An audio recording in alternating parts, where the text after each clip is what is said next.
바울은 고린도 교회를 볼 때마다 안타까운 마음이 있었습니다. 교회를 설립하기 위해서 참 많은 애를 썼지만 1년 6개월 동안 교회를 설립할 때에 큰 어려움이 있었지만 바울의 뒤를 이어 아볼로가 목회하는 도중에 교회 안에 분파가 생기고 만 것입니다. 그래서 바울은 고린도 교회에 편지를 보내서 예수 그리스도의 참된 복음이 무엇인지를 간절한 마음으로 전하고 있습니다.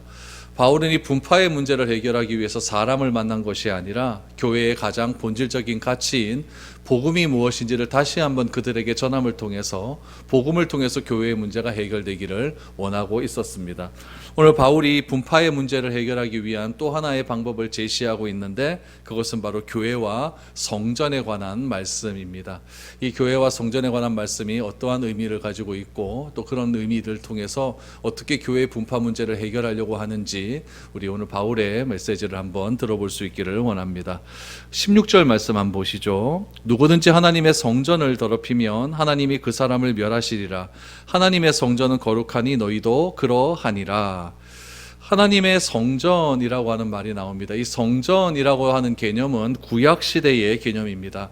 성전은 구약신앙의 중심입니다. 그래서 구약 성도들은 모두 다 성전 중심의 삶을 살았습니다. 그런데 솔로몬 성전이 바벨론에 의해서 파괴되었을 때에 성전 중심의 삶을 살았던 구약시대의 성도들의 마음이 어떠했겠습니까? 이거는 세상이 무너지는 듯한 그런 마음이 있었을 것입니다. 그 후에 예루살렘으로 바벨론의 포로로 잡혀갔던 일부의 사람들이 되돌아왔었을 때 그들이 가장 먼저 한 일은 무엇이었냐면은 성전을 다시 재건하는 일이었습니다. 그렇다면 이 성전이 도대체 무엇이길래 이 구약시대의 성도들은 이 성전을 그렇게 강조하고 있었을까요? 성전의 기능은, 가장 큰 기능은 무엇이냐면 제사 드리는 장소라고 하는 의미가 가장 큰 기능입니다. 하나님과의 관계가 무엇을 통해 회복되냐면 동물 제사를 통해서 회복되죠. 동물을 가지고 오지 않습니까? 그래서 동물 제사를 통해서 죄 사함을 받아 하나님과 나와의 막혔던 관계가 회복이 일어나고, 이 관계 회복의 제사를 책임지는 사람을 무엇이라고 불렀냐면은 제사장이라고 불렀고, 또한 이 제사장이 집례하는 이 여러 가지 의식을 제사라고 이렇게 불렀습니다. 그래서 이스라엘 신앙의 중심은 세 가지밖에 없습니다. 성전, 제사장, 제사. 이 세 가지가 이스라엘 신앙의 가장 큰 중심 가치였습니다. 이 세 가지 축을, 성전, 제사, 제사장이라고 하는 이 세 가지 축을 예수님께서는 이 땅에 오셔서 완전히 부정하셨습니다. 이 말은 무엇이냐면은 종교 시스템, 그러니까 유대교라고 하는 종교 시스템을 완전히 부인하셨다라고 생각을 하시면 좋습니다. 예수님은 이 땅에 오셔서 성전 중심의 신앙을 왜 폐하셨느냐? 이유는 딱 하나입니다. 하나님께서 성전 제도를 만드신 이유는 무엇이냐면 그 성전 제도를 통해서 하나님이 드러나야 됩니다. 하나님과의 관계가 회복이 되어야 됩니다. 다른 이유는 아무것도 없습니다. 성전의 가장 큰 중심은 하나님입니다. 그런데 이 성전이라고 하는 것이 하나님을 드러내기 위해서 성전 제도가 이루어져야 되는데, 오히려 이 성전 제도가 타락을 하게 되다 보니까 하나님이 드러나는 것이 아니라 이 성전 제도를 통해서 인간의 타락함이 자꾸 드러나게 되는 것이죠. 그래서 예수님은 이 땅에 오셔서 더 이상 이 유대교라고 하는 종교 시스템에 빠져서 구원을 얻을 수 있는 방법이 없다라고 판단을 하신 겁니다. 그래서 예수님은 자기 스스로가 제물이 되셨고, 동물 제사는 이제 필요 없다, 자기 스스로가 제물이 되어주셨고, 십자가에 달려 돌아가시면서 다 이루었다라고 하신 말씀은 무엇이냐면은 이제는 더 이상 성전 중심의 세대가 아니라 이제는 하나님 중심, 예수님이 말씀하신 그 말씀 중심, 예수님께서 이 땅에 보내주신 성령 중심의 그런 새로운 시대가, 새로운 언약의 시대가 도래했음을 말씀하신 것이 십자가에서 다 이루었다라고 하는 말씀의 의미입니다. 그래서 예수님은 이제는 더 이상 성전 제도를 다 폐하시고 우리가 이제는 성전임을 확인하기 위해서 성령님을 이 땅에 보내어 주셨고, 이제는 더 이상 동물 제사 중심이 아니라 자신이 십자가의 제물이 되심으로 모든 것을 이루었다라는 것을 예수님은 말씀하신 것입니다. 그러니까 예전에는 성전을 통해서 하나님이 드러났다라고 한다면, 이제는 누구를 통해서 드러날 수 있냐면 예수님을 믿는 사람들을 통해서 하나님이 드러나게 되는 것입니다. 왜 그러냐면은 예수님을 믿는다라고 하는 것은 내 안에 성령이 거하신다는 이야기고, 제 안에 성령이 거하신다라고 하는 이야기는 내가 바로 성전이 되었기 때문에 그렇다라는 것이죠. 그래서 이 성전이라고 하는 말의 뜻 자체가 거룩한 집 아닙니까? 근데 그 성전에 하나님이 빠져버리면 그냥 집이죠. 나도 마찬가지입니다. 나도 그냥 사람인데 내 안에 성령님이 거하시니까 나를 뭐라고 이야기합니까? 성도라고, 성인 이렇게 부르지 않습니까? 그러면 내 안에서 성령님이 빠져버리면 나는 아무것도 아니에요. 그냥 사람만 드러나게 되는 것이죠. 마찬가지로 이 성전이라고 하는 것도 하나님이 드러나야 성전의 기능이 되는 것이고, 나도 나를 통해서 내 안에 계신 성령님의 능력을 통해서 하나님이 드러나야 내가 진정한 성전이 될 수 있는 것입니다. 그래서 우리가 이제는 동물을 통해서 죄 사함을 받는 것이 아니라 제사와 똑같이 비견되는 예배를 통해서 예수님께 기도하고 말씀 듣고 찬양함을 통하여서 우리가 하나님과의 관계가 회복될 수 있게 된 것입니다. 예수님은 이 땅에 오셔서 하신 것이 무엇이냐? 십자가에 못 박혀 돌아가셔서 우리를 구원하셨죠. 그거는 이제는 너무나 낮은 단계의 이야기고, 이제는 우리가 신앙생활을 한다라고 한다면 성전과 제사와 제사장 제도를 폐하시고 신앙의 중심을 이제 그것이 아니라 누구 중심? 예수님 중심으로 바꾸기 위해서 이 땅에 오셨다라고 여러분들이 말씀하시면 좋습니다. 그래서 예수님이 주신 말씀 중심의 삶을 살아야 되고, 약속하신 성령이 이 땅에 오셨기 때문에 성령 중심의 삶을 살아가는 것, 그것이 내가 성전된 가장 큰 이유다라는 것을 꼭 기억하시기를 바랍니다. 그러므로 오늘날 우리는 구약의 제사를 드리지 않습니다. 목회자를 제사장이라고 부르지 않는 이유는 무엇이냐면은 이제 더 이상 제사를 드리지 않기 때문에 그렇습니다. 예배를 제사자 부르지 않기 때문에 예배당을 성전이라 부르지도 않습니다. 이제 우리는 예배라고 부르고, 예배를 그냥 같이 드리는, 저는 목사라고 그러고 여러분 성도, 집사, 장로 이렇게 부르는 것이고, 목사, 집분 다 합쳐서 뭐라고 합니까? 성도라 그러는 것이고, 예배를 드리는 곳을 뭐라고 이야기합니까? 예배당이라고 그렇게 부르게 되는 것이죠.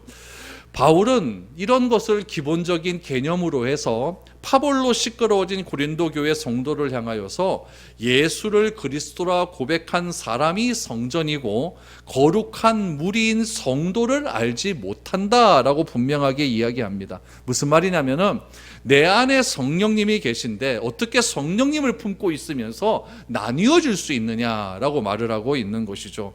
내 안에 성령님이 품고 있으면서도 나뉘어질 수 있느냐면은 내가 남보다 낫다고 주장하는 마음이 크기 때문에 그렇습니다. 내가 당신보다 나으니까 나는 내 쪽으로 다 사람들이 모여야 되고, 그렇지 못한 사람, 나는 너보다 나으니까 난 내 쪽으로 사람 모여야 되고, 이러다가 다 나누어지는 것 아니겠습니까? 그러므로 오늘 나는 말씀과 성령의 사람이 되었기 때문에 내가 성전이 되는 것이고, 말씀과 성령이 거하는 삶을 예배라고 한다면 말씀과 성령이 중심이 되었기 때문에 우리는 어디를 가서든지 예배를 드릴 수 있게 되는 것입니다. 그래서 구약 성경에 보면은 예수님 하나님께서 십계명을 거룩하여 주실 때 우리에게 무엇이라고 말씀하시냐면, 너희는 이제는 왕 같은 제사장이 되었다라고 말씀하셨고, 그 왕 같은 제사장이 됨을 베드로는 그대로 인용하여서 너희는 택하신 족속이요 왕 같은 제사장이 되었다라는 것을 강조하면서 우리 모두가 제사장이 되었다는 것을 성경은 우리에게 말을 하고 있습니다. 그래서 누구든지 하나님의 이름을 부르는 자는 다 하나님을 아빠, 아버지라, 아빠라고 부를 수 있는 특권이 주어졌다는 이야기죠. 이렇게 나의 정체성은 무엇이냐면 성전인 것이고, 내 안에 성령이 계신 것이고, 이런 놀라운 은혜를 베풀어 주신 분이 바로 하나님이고, 하나님은 우리에게 모두 다 왕같은 제사장의 놀라운 직분을 허락하여 주셨다. 이것이 바로 성도된 정체성입니다. 이런 정체성을 가진 사람이 어떻게 나뉘어질 수 있느냐, 이것이 바울의 강조점이라는 이야기죠. 그래서 바울은 협상하지 않았어요. 바울파, 아볼로파, 게바파, 그리스도파, 거기서 제일 리더가 되는 사람들 찾아다니면서 네가 좀 양보해라, 내가 좀 더 할게, 나도 양보할게, 이렇게 협상하지 않고 모두에다 똑같이 얘기한, 너희는 다 왕 같은 제사장이다, 다 성전이다, 다 성령을 마음에 품고 있는 사람이다, 그런 너희가 어떻게 분파를 나눌 수 있느냐, 이렇게 지금 강조를 하고 있는 것이죠.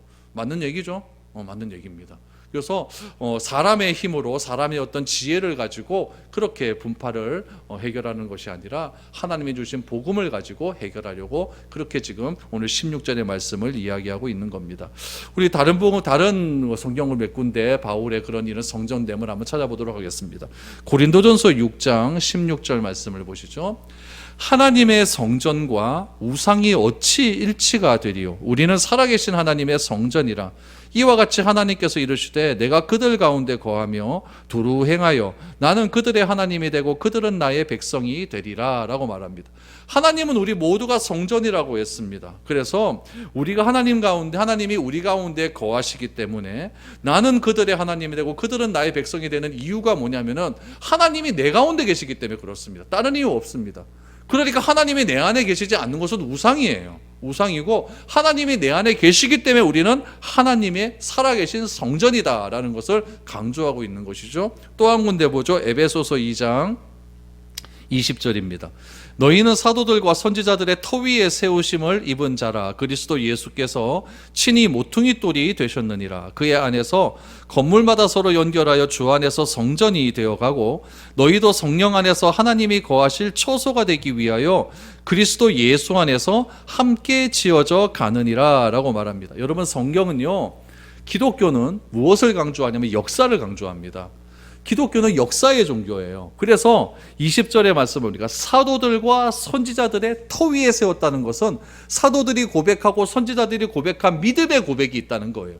그 믿음의 고백 위에 우리의 신앙이 자란다는 이야기죠. 그래서 우리가 사도들과 선지자들이 고백한 것들은 무엇이냐면 십자가와 부활의 복음의 능력이거든요. 그 터 위에 예수님께서 모퉁이 돌이 되어주셨대요.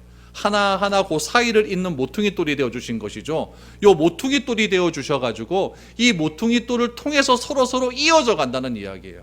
우리 한 사람 한 사람들이 그냥 다른 데서 만나면 알지도 못하고 서로 이어질 수 있는 어떤 개념도 함께 만날 수 있는 그런 이유도 없지만은 예수가 그리스도라는 그 이유 하나만으로 서로가 서로를 관계 맺으며 살아갈 수 있게 되었다. 그 사람들이 서로 똑같이 관계를 맺어 살아가는 그런 모임을 뭐라고 이야기했느냐? 교회라고 이야기하고 그것이 바로 성전이라는 이야기죠. 이런 성전이 되어가기 위하여서 우리가 해야 되는 것은 그리스도 예수 안에서 함께 지어져 가야 된다. 함께 성장해 가야 된다라는 것을 강조하고 있는 것이죠. 여러분, 함께 성장해야 되는데 함께 다투면 되겠습니까? 이거 아니라는 이야기죠. 또 한 군데 베드로전서 2장 5절입니다. 너희도 산돌같이 신령한 집으로 세워지고 예수 그리스도로 말미암아 하나님이 기쁘게 받으실 신령한 제사를 드릴 거룩한 제사장이 될지어다 라고 말합니다. 신령한 집 무엇일까요? 성전이 되어가는 거예요. 성전. 신령한 제사, 거룩한 제사장이 되었음을 선언하고 있습니다. 이건 다시 구약으로 돌아가란 이야기가 아니라 구약의 제도를 비교해서 얘기하고 있는 것이죠. 그러므로 우리는 이제는 교회가 계층적 질서, 그러니까 단계가 있는 게 아니에요. 어떤 직분은 제일 높고 그 다음 직분 낮고 그 다음 직분 낮고 이렇게 계층적 질서를 가지고 교회가 존재하는 것이 아니라 우리는 건물로서의 성전을 추구해 가야 된다는 이야기예요. 그래서 성도로서의 교회, 제도로서의 교회가 아니라 사람이 교회인 것을 지금 성경은 계속해서 강조하고 있는 것이죠. 여러분, 교회가 왜 타락했습니까? 타락한 이유는 딱 하나밖에 없어요. 교회의 타락은 제도가 되어서 그래요. 제도화가 되면은 계층이 발생하게 되죠. 그 계층이 발생하게 되면 그 안에서 다 돈이 돌아갑니다. 그러면 파괴가 되는 거예요. 예수님이 이 땅에 오셔서 유대교라고 하는 종교 시스템을 왜 파괴하셨습니까? 유대교가 제도화되기 때문에 그래요. 그래서 대제사장 제일 높고 그 다음 높고 그 다음 높고 제도화가 되니까 거기에 대한 권력이 들어가지 않습니까? 그 권력을 유지하는 건 다 돈이거든요. 그러다 보니까 유대교라고 하는 종교 시스템이 다 파괴가 되어지는 거죠. 오늘날 교회가 핍박받는 이유도 바로 그런 이야기입니다. 교회가 제도화되어 버리니까. 교회가 제도가 되니까 그 제도를 유지하기 위해서 돈이 필요하게 되는 것이고, 그 돈이 곧 권력이 되어가지고 교회 안에 세상적인 모든 것들이 들어와 버리니까 교회나 세상이나 다른 조직이나 다를 것이 하나도 없다는 이야기죠. 그래서 예수님은 말씀하시는 거죠. 교회는 조직이 아니라 공동체다. 교회는 건물이 아니라 사람이다. 그 사람이 서로 예수 그리스도를 중심으로 함께 이어져 가서 한 울타리를 이루며 살아가는 것, 그것이 참된 교회의 모습이고 그것이 성전이다라는 것을 강조하고 있는 겁니다. 내가 교회가 되었기 때문에, 내가 성전이 되었기 때문에 이제는 어디를 가든 내가 서 있는 그곳이 바로 교회가 되는 거예요. 그래서 그곳에서 내가 찬양할 수도 있고, 그곳에서 내가 기도할 수도 있는 것이고, 그곳에서 내가 말씀을 듣고 말씀을 선포할 수가 있는 것이지, 이 신분의 변화, 이 새로운 정체성을 놓쳐버리게 되면 교회 안에서 종교적 신분 계급이 만들어지기 때문에, 질서를 만들어지기 때문에 교회가 굉장히 자기를 높이려고 하는 그런 가치가 이루어지게 된다는 이야기죠. 그래서 바울은 교회는 이렇게 돼서는 안 된다. 교회는 하나가 되어야 된다. 사람 중심의 그런 사람이 곧 교회라고 하는 사실을 꼭 기억해야 된다라고 말을 합니다. 그래서 이렇게 분파가 되는 것을 바울은 이렇게 이야기합니다. 17절, 누구든지 하나님의 성전을 더럽히면 하나님이 그 사람을 멸시하시리라. 하나님의 성전은 거룩하니 너희도 그러하니라. 이 말은 무엇이냐면은 누구든지 하나님의 성전을 훼손하게 하면 그 사람 망하게 될 것이다, 이런 뜻이에요. 굉장히 강도 높게 비판을 하지 않습니까? 왜 그러냐면은 모세의 율법에 의하면은 성전을 거룩하게 지키지 못하는 사람은 다 죽습니다. 우리 민수기에도 말씀을 드렸다시피 성전에서 우리 제사장 아론의 아들 둘이가 다른 불을 드렸다가 거기서 즉사하지 않습니까? 그러니까 성전의 기물은 아무나 만들 수가 없는 것이고, 성전은 아무나 들어올 수가 없는 것이고, 성전에 드려지는 모든 것은 거룩하기 때문에 꼭 하나님께서 정하신 것만 해야 되는 거예요. 그래서 17절에 말을 하잖아요. 누구든지 하나님의 성전을 더럽히면 하나님이 그 사람을 멸하신다고 하잖아요. 하나님의 성전은 그러하니까 내가 성전이라고 하지 않습니까? 우리가 성전이면 나도 거룩해야 되는 것 아니겠느냐. 우리가 교회가 나뉘어진다는 것은 하나님의 성전이 더럽혀진다는 이야기이기 때문에 이거는 도저히 있어서도 안 되는 그런 일이라는 것을 바울이 굉장히 강도 높게 지금 이야기를 하고 있는 것이죠. 그래서 바울은 이야기합니다. 나무와 돌로 옛날엔 지어졌잖아요. 성전을 나무와 돌로 지어지고 외적인 성전이 건물이 있었다고 한다면, 오늘날에 우리는 어떤 성전이 되어야 하느냐? 내적인 성전이 건물이 지어야 된다는 거죠. 여러분, 내가 예수를 믿었다고 얼굴 잘생겨주는 것도 아니고, 내가 예수 믿었다고 키 커주는 것도 아니고, 내가 예수 믿었다고 여러분 눈이 좋아지는 거, 이런 거 외적인 변화는 하나도 없습니다. 다 무슨 변화예요? 내면의 변화예요. 그래서 내가 성전이 되었다는 것은 성품의 변화고, 내가 성전이 되었다는 것은 내 마음의 가치의 변화라는 것을 강조하고 있는 거죠. 성전이 되었다는 것은 성품과 가치가 변화됨을 통하여서 그것을 통해 하나님이 드러나야 된다라는 것을 바울은 지금 계속해서 강조를 하고 있는 거죠. 그게 거룩해지는 일이다라는 이야기죠. 18절을 보십시오. 아무도 자신을 속이지 말라. 너희 중에 누구든지 이 세상에서 지혜 있는 줄로 생각하거든 어리석은 자가 되라. 그리하여야 지혜로운 자가 되리라. 여러분, 요 말은 한마디로 얘기하면 뭐냐면은 내 지혜보다 하나님의 지혜가 뛰어나다, 이 얘기예요. 자신을 속이지 말라라고 얘기하지 않습니까? 나를 속이지 말라. 여러분, 속이지 말아라라고 하는 것은 나한테 하는 법이 아닙니다. 상대방에게 하는 거죠. 너 속이지 마, 뭐 이렇게 얘기하는 거예요. 그러니까 이게 속이다라고 하는 것은 부정적인 개념이기 때문에 나한테는, 나 자신에게는 잘 사용을 안 하는 그런 단어이죠. 그런데 이 자기 부정적인 표현을 나에게 사용하고 있어요. 왜 그럴까요? 그 이유는 무엇이냐면은 우리가 세상에서 지혜 있다고 생각하는 것 자체가 잘못되었다는 이야기예요. 왜 그러냐? 세상에서의 지혜는 뭘까요? 경쟁에서 이기는 겁니다. 내가 높은 곳에 올라가는 게 지혜 아닙니까? 그래서 세상에서 배우고 다 그러는 건 뭐 때문에 그럽니까? 내가 다른 사람보다 높은 곳에 올라가는 방법, 그거 가르쳐주는 것 아니겠습니까? 그러므로 세상의 지혜는 뭐냐면 경쟁에서 이기는 거예요. 경쟁에서 이기는, 이거 다른 것 없습니다. 그래서 경쟁에서 승리해서 세상에서 성공했다고 하는 그 자리까지 올라갔다가 할지라도 하나님이 원하시는 승리는 무엇이냐? 하나님이 원하시는 지혜는 무엇이냐면은 남의 것을 밟고 수단과 방법을 가리지 않고 경쟁에서 성공의 자리를 올라가는 것, 그거 원하지 않는다는 이야기예요. 하나님의 방법은요. 차라리 그렇게 해서 성공의 자리에 올라가는 것보다 차라리 내가 어리석다라고 하는 말을 듣는 것이 낫다라는 이야기입니다. 18절 다시 한번 보죠. 누구든지 이 세상에서 지혜인 줄로 생각하거든. 나는 경쟁해서 나는 경쟁하는 법을 알아. 그래서 나는 남들보다 더 뛰어나게 하는 법을 알아. 이렇게 생각하거든. 나는 어리석은 자가 된다. 나는 어리석은 게 낫다. 이런 얘기죠. 그게 잘못되었다는 이야기입니다. 그래야 하여야 지혜로운 자가 될 수가 있대요. 세상의 지혜로는 우리가 하나님의 지혜, 그 지혜를 결코 받아들일 수 없다. 다시 말하면 세상의 가치는 하나님의 가치와는 비교할 수 없다는 이야기죠. 하나님의 가치가 훨씬 더 앞선다는 이야기입니다. 그래서 19절과 20절을 보십시오. 이 세상 지혜는 하나님께 어리석은 것이니 기록된 바 하나님은 지혜 있는 자들로 하여금 자기 꾀에 빠지게 하시는 이라 하였고 또 주께서 지혜 있는 자들의 생각을 헛것으로 아신다 하셨느니라 라고 말합니다. 하나님은 세상의 지혜가 하나님 앞에서는 어리석은 것으로 나타날 수 있기 때문이다 라고 말을 합니다. 제가 이걸 8월 중순에 저기 어떤 교회가 수련회 설교를 하러 갔어요. 설교를 하러 갔던데 좀 큰 교회예요. 갔더니 그 뭐 하는 얘기가 우리 목사님은 뭐 목회에 성공하셨고 뭐 막 이러는 거예요. 그래서 왜 성공하셨다고 생각하세요? 그렇게 물어봤죠. 그랬더니 건물도 크게 짓고 사람도 많이 모으고 이러면 성공한 것 아니겠습니까? 이카길래 제가 아니다라고 그랬어요. 아니라고요. 그럼 목사님은 성공했습니까? 이카길래 난 성공했죠. 그러면서 세상의 가치로 교회를 판단하는 건 아닙니다라고 분명히 얘기했습니다. 그때 좀 이상하게 생각하더라고요. 좀 이상하게 생각. 그렇게 판단하고 교회는 그렇게 판단하는 게 아닙니다. 하면서 그러면 이 세상에서 제일 성공한 사람은 제일 큰 교회 지금 저 궁동에 있는 뭐 7천석 8천석 된 교회 목사님, 그 목사님이 세상에서 제일 성공한 사람이겠네요. 그랬더니 아무 말 뭐 하더라고. 그 사람 되게 욕 먹고 있거든요. 그건 아니거든요. 그러니까 이게 세상의 지혜와 하나님의 지혜는 이게 차이가 있는 거예요. 이게 진짜 성공이라고 하는 말 자체가 교회에서는 굉장히 위험한 말 아니겠습니까? 그 성공이란 개념을 그냥 세상적인 개념으로 그대로 들어와서 이렇게 적용을 해버리면은 교회가 굉장히 어려워지고 힘들어지게 되는 것이죠. 그래서 오늘 19절의 말씀처럼 하나님은 세상의 지혜가 하나님 앞에서는 어리석은 것으로 나타난다. 이거 굉장히 중요한 문제라는 것이죠.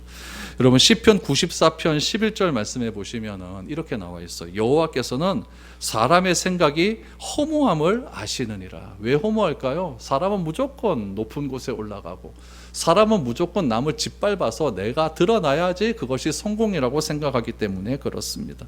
그래서 우리가 맞다고 생각해서 판단하고 우리가 맞다고 생각해서 행동하고 내가 맞다고 생각해서 하는 모든 일들은 하나님 앞에서 다 뭐다? 허무한 것이다 라고 말을 하고 있는 거죠. 그렇다면 바울이 갑자기 세상의 지혜와 하나님의 지혜를 비교하는 이유는 무엇일까요? 결국 고린도 교회의 이 파당의 문제를 비판하기 위해서 이게 비교를 하는 거예요. 바울파, 아볼로파, 게바파, 그리스도파 다 사람들이 생각해서 만든 것 아닙니까? 성경에 어디 네 파로 나누어라 이런 얘기가 어디 있습니까? 이런 얘기 없거든요. 이건 다 사람의 지혜에서 나온 거예요. 파당이 그냥 생길까요? 그냥 절대 생기지 않습니다. 누군가를 선택했다는 거는요. 내가 베드로를 선택하고 게바를 선택하고 바울 선택하고 아볼로 선택했다. 이런 것 자체는 무엇이냐면은 내가 정말 생각 많이 하는 겁니다. 어느 쪽으로 가야 나에게 이익이 될까? 이거 생각 정말 많이 하는 거죠. 생각 진짜 많이 해서 나에게 이익이 되는 파는 바울파다. 나에게 이익이 되는 파는 아볼로파다. 이거 생각해서 선택한 거예요. 절대 교회를 위해서 선택한 것 아닙니다. 자기중심적으로 생각하니까 파가 나뉘어지는 것이죠. 그리고는 뭐라고 이야기하는지 아십니까? 이것이 다 하나님의 뜻이다라고 이야기를 해버립니다. 이게 고린도 교회에 파당이 생긴 이유라는 이야기죠.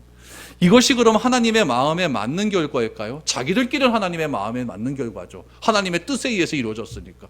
그러나 그거는 사람의 지혜고 사람의 생각이고 하나님의 생각은 다르다는 이야기죠. 그래서 바울은 내 지혜가 다른 사람에 비해서 낫다고 생각하면 차라리 뭐가 되라? 내가 어리석은 사람이 되는 게 낫다라고 그래서 이야기를 하고 있는 겁니다. 그 지혜로운 판단을 하시는 분은 누구밖에 없을까요? 하나님밖에 없어요. 왜요? 하나님이 오로지 정의이시기 때문에 그렇습니다. 우리 인간의 정의는 다 자기중심적 정의예요. 내 생각에 맞으면 정의고 내 생각에 안 맞으면 정의가 아니죠. 그러나 하나님은 완전한 정의이기 때문에 누구에 의해서 판별되는 분이 아니기 때문에 그렇다는 이야기죠. 그래서 결국 세상의 지혜를 가지고 내가 유리하다고 하는 그런 지혜를 가지고 판단해서 교회를 어렵게 만들어버리면 결국 그 지혜 때문에 교회는 더 힘들어지는 거, 내께에 내가 빠지게 되는 거예요. 그래서 하나님은 지혜 있는 자들의 생각을 헛것으로 아시고 허무함을 아시는 것이다, 이렇게 이야기를 하고 있습니다. 그래서 21절을 보십시오. 그런즉 누구든지 사람을 자랑하지 말라. 만물이 다 너희의 것임이라. 바울이나 아볼로나 게바나 세계나 생명이나 사망이나 지금의 것이나 장래의 것이나 다 너희 것이요 너희는 그리스도의 것이요 그리스도는 하나님의 것이니라. 이제 결국 결론은 이겁니다. 사람의 자랑은 무엇이냐면은 내가 더 가졌고 더 높은 곳에 있고 더 많이 아는 것, 이거 외에는 없습니다. 사람의 자랑은요, 오로지 이거예요. 이게 다 우리의 자랑입니다. 여러분들의 자랑이고 여러분 자식들의 자랑 아니겠습니까? 교회의 분파를 통해서 그들이 자랑한 것은 무엇일까요? 나는 바울에게 세례받았고, 나는 아볼로에게 세례받았고, 나는 게바에게 세례받았고, 나는 그리스도에게 세례받았다. 이게 자랑 아닙니까? 바울을 따라가는 사람은 뭘 자랑했을까요? 우리 바울 선생님은 이 교회의 개척자라. 얼마나 자랑입니까? 아볼로를 자랑했던 사람은 무엇일까요? 아볼로는 교회 개척자보다 설교 훨씬 잘해. 설교 갖고 자랑하는 거예요. 게바의 자랑은 무엇입니까? 베드로는 이 교회의 최고 권력자야, 최고 우두머리야, 이거 자랑하고 다니는 거죠. 그리스도를 따른 자 그리스도파는 뭘 자랑했을까요? 너네들 사람 그렇게 가지고 그렇게 따라다니고 그거 자랑하는 거 다 필요 없어. 우리의 자랑은 그리스도 자랑해야 되는 거라. 이거 갖고 자랑하라고 있는 것이죠. 여러분, 개척자나 설교자나 우두머리가 중요한 것이 아니라 예수님이 중요한, 이게 그리스도파예요. 바울은 교회 안에서 이런 자랑이 무슨 의미가 있냐, 이렇게 얘기하고 있는 것이죠. 바울이나 아볼로나 게바나 다 누가 만든 거예요? 다 하나님이 만드신 창조부 피조물들 아닙니까? 만물을 하나님께서 다 우리에게 주셨어요. 맞죠? 너희는 세상을 정복하라고 그랬으니까 만물이 다 우리의 것이에요. 만물을 자랑해봐야 뭔 소용이 있느냐, 이 얘기죠. 그것을 만드신 하나님을 자랑해야지. 만물 자랑하는 것이 뭐가 소용이 있냐, 이 얘기죠. 이 컵이 되게 이뻐요. 되게 이쁜데 이거 컵 이쁘다, 이거 자랑해봐야 뭐 무슨 소용이 있습니까? 이거를 만든 장인을 자랑해야 되는 거죠. 하나님께서 왜 우리에게 자연을 주셨습니까? 자연을 자랑하는 것이 아니라, 자연을 가지고 우상을 만드는 것이 아니라 이 아름다운 자연을 주신 하나님을 자랑하라고 자연을 우리에게 주신 거예요. 오늘 바울이 말하는 게 이겁니다. 바울이나 아볼로나 게바나 다 하나님이 만든 창조물 아닙니까? 그러면 창조주 하나님을 창조해야 하는 것이 맞는 것 아니겠느냐. 또 보십시오. 바울과 아볼로나 베드로, 게바와 같이 사도적 권위를 가지고 사역하는 사람들이 있어요. 그런 사람들은 무엇으로 세움을 받았느냐? 교회를 지배하는 사람으로 세움받았습니까? 아니에요. 교회 다 섬기라고 세움받았죠. 교회 다 섬기라고 세움받았죠. 그러므로 인간의 지혜나 업적을 크게 보고 그 사도적 권위를 가진 사람을 섬기는 것, 그런 사람들을 영광 돌리는 것, 이것은 잘못되었다는 이야기예요. 목사는 섬기는 사람이지 여러분들이 목사에게 영광을 돌려서는 안 된다는 얘기죠. 이해가 되세요? 목사 말이 다 맞습니까? 맞을 수도 있고 틀릴 수도 있죠. 그렇다고 목사 말이 다 틀립니까? 맞을 수도 있고 틀릴 수도 있죠. 그러니까 이건 아니에요. 무교회는 한 사람에 의해서 주도되면 안 되는 이유가 바로 여기에 있는 거예요. 모든 것이 구속받은 교회에 속한 거예요. 교회라고 하는 공동체에 속한 것이지, 여러분, 교회가 사역자에게 속한 것이 아니라는 이야기입니다. 그래서 바울은 만물은 다 우리의 것이라고 이야기합니다. 세상의 질서가 성도들에게 속했다고 이야기합니다. 그럼 여러분, 교회의 질서가 성도들에게 속했는데, 그럼 교회의 질서가 성도들에게 속했다는 것은 바울이고 아볼로고 게바도 누구에게 속했다? 성도들에게 속해 있는데 왜 그 사람을 섬기냐는 얘기죠. 왜 그 사람을 따라다니냐는 얘기죠. 이해가 되십니까? 네. 이게 중요한 거예요. 교회는 목사 중심의 교회가 되면 안 돼요. 그럼 망해요. 그럼 이단 돼요, 교회가. 교회는 성도 중심의 교회가 돼야 돼요. 목사도 다 교회에 속해 있는 거고, 그런데 왜 한 사람에게 그렇게 집중을 하느냐. 이거 잘못되었다는 이야기죠. 그래서 교회의 지도자들이 성도에게 속했다는 이야기는 무엇이냐면은, 지도자들은 성도 위에 군림하기 위해서 존재하는 그런 존재가 아니라 그들을 섬기기 위해서 존재하는 그런 직분이라는 얘기죠. 그런데 왜 성도가 바울과 아볼로와 게바와 같은 지도자들에게 자꾸 속하려고 하냐? 거꾸로 돼야 되는 거 아니냐, 이 얘기입니다. 왜 이런 문제 때문에 교회가 갈라지고 자기에게 속한 자를 자랑하고 있느냐, 이 얘기죠. 이것이 잘못되었다는 거예요. 그럼 성도는 누구에게 속했습니까? 다 모든 것이 다 교회도 다 성도들에게 속해 있으니까 그럼 성도가 대장입니까? 아니에요. 성도는 오늘 성경에 보니까 그리스도에게 속해 있고, 그리스도는 누구에 속해 있다? 하나님께 속해 있으니까 우리 모두도 누구에게 속한 사람? 하나님께 속한 사람들끼리 왜 싸우고 있느냐? 이 속하다는 말이 중요해요. 지금 바울에게 속했고 아볼로에게 속했고 게바에게 속했고, 이 속하다는 문제 때문에 파별된 거 아닙니까? 그러니까 바울이 똑같이 속하다는 말을 쓴 거예요. 누구에게 속했다? 우리는 하나님께 속했다. 그러니까 교회는 하나가 되어야 된다. 얼마나 논리적입니까? 그래서 바울은 교회 문제 해결하기 위해서 찾아다니지 않은 거예요. 성경 말씀대로, 성경이 말하는 대로 그렇게 그들을 변증하고 있는 것이죠. 그래서 바울은 이야기해요. 바울이나 아볼로나 게바는 뭐 하는 사람이냐? 뿌리는 사람이고 물 주는 사람이다. 자라게 하시는 이는 누구다? 하나님이라고 하면 누구를 자랑해야 된다? 하나님 자랑해야죠. 생명을 자라게 하시는 하나님 자랑해야 되지. 사람 자랑할 거 뭐 있느냐?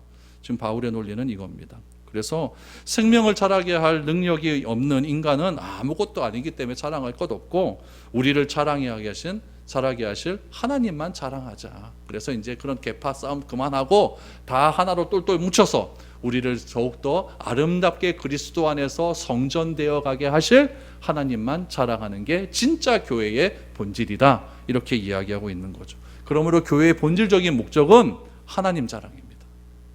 우리 교회에 어떤 유명한 사람이 있고, 우리 교회에 어떤 정치 지도자가 있고, 이건 아무것도 아니에요. 이건 아니에요. 어떤 저 집사님 나한테 와서 우리 교회 이번 주에 군수 왔다 갔으면, 군수 왔으면 와 있겠어요 제가. 그거 너무 웃긴 거 아닙니까? 군수 온 게 뭐 그래 자랑입니까? 하나님이 자랑이죠.